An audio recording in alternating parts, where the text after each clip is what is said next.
Nanded municipal corporation के इंतखाबात की तैयारियों का जायज़ा। कमिश्नर डॉक्टर महेश कुमार डोईफोड़े की प्रेस कॉन्फ्रेंस। आने वाले नांदेड़ व गाला म्यूनसिपल कॉरपोरेशन इंतखाबात के पेश नज़र इंतखाबी तैयारियों के सिलसिले में आज municipal corporation commissioner doctor Mahesh Kumar Doiphode ने एक अहम प्रेस कॉन्फ्रेंस मुनक्किद की, जिसमें 15 जनवरी को होने वाले इंतखाबात से मुतालिक इंतज़ामी, हिफाजती और तकनीकी तैयारियों की तफसीलात फराहम की गई।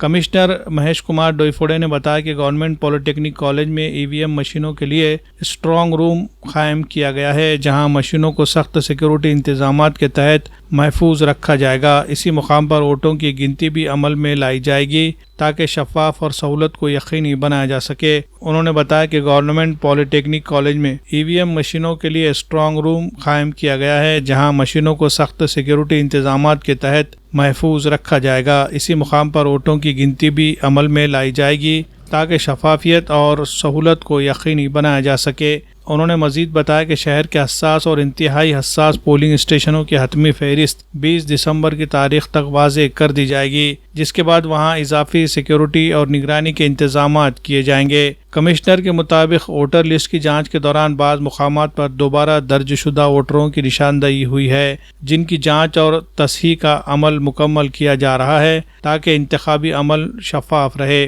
डॉक्टर डोईफोड़े ने कहा कि इंतखाबी अमल से मुतालिक तमाम तरीक़ेकार वाज़े और तयशुदा है और इंतखाबी ज़ाब्ते अखलाक पर सख्ती से अमल दरामद किया जाएगा।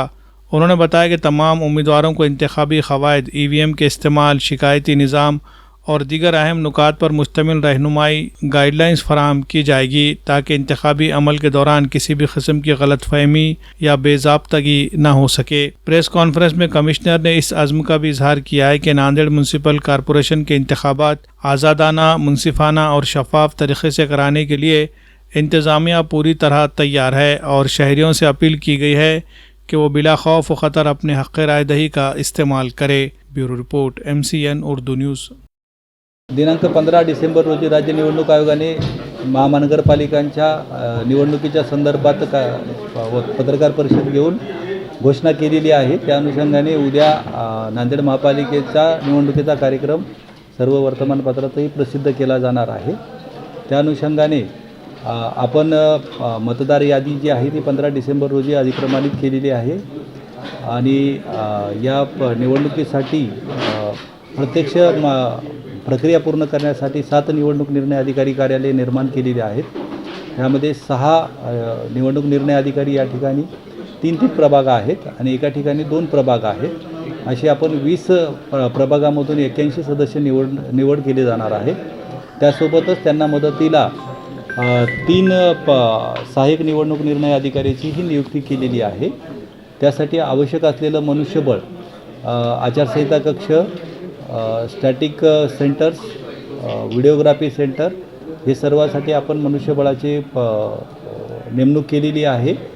या इलेक्शनमध्ये एकूण 600 बूथ मतदान केंद्र राहणार आहे। त्या अनुषंगाने 10% वाढ करून आपण जवळपास सर्व मिळून 4200 कर्मचाऱ्यांची नियुक्ती करत आहोत।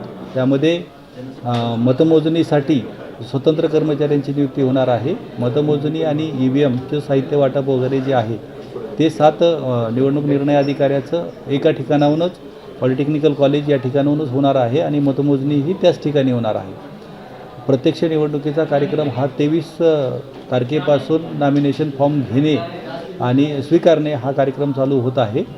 तो कार्यक्रम 30 तारखेपर्यंत चालू राहील।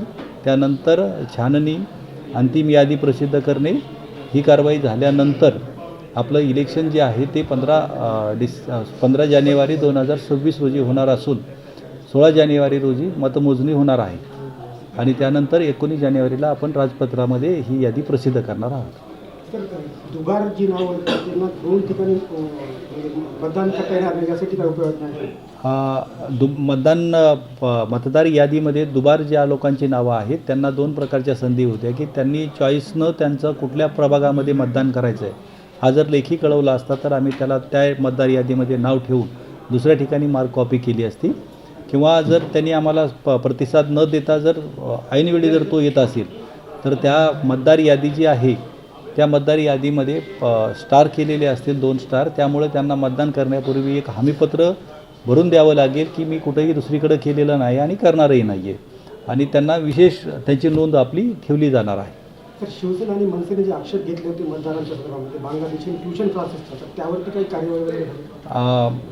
ज्यावेळी मतदार यादीवरती हरकती मागवलेल्या होत्या त्यामध्ये या दोन्ही हरकती प्राप्त झालेल्या होत्या.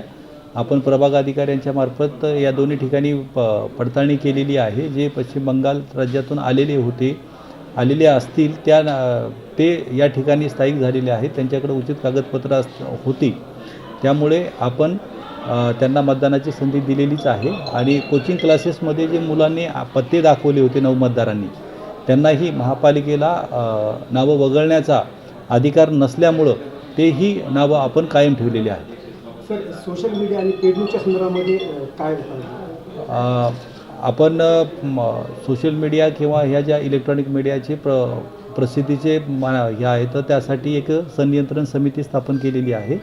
त्यामध्ये माझ्यासोबतच SP साहेबांचे प्रतिनिधी आणि महापालिकेचे अधिकारी असतील, ते हे सर्व तपासूनच प्रसिद्धीसाठी परवानगी देईल.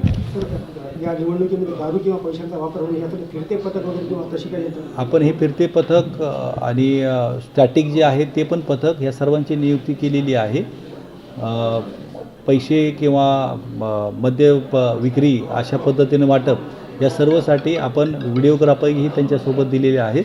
आणि पोलीस प्रशासनालाही याबाबत अवगत करण्यात आलेलं आहे.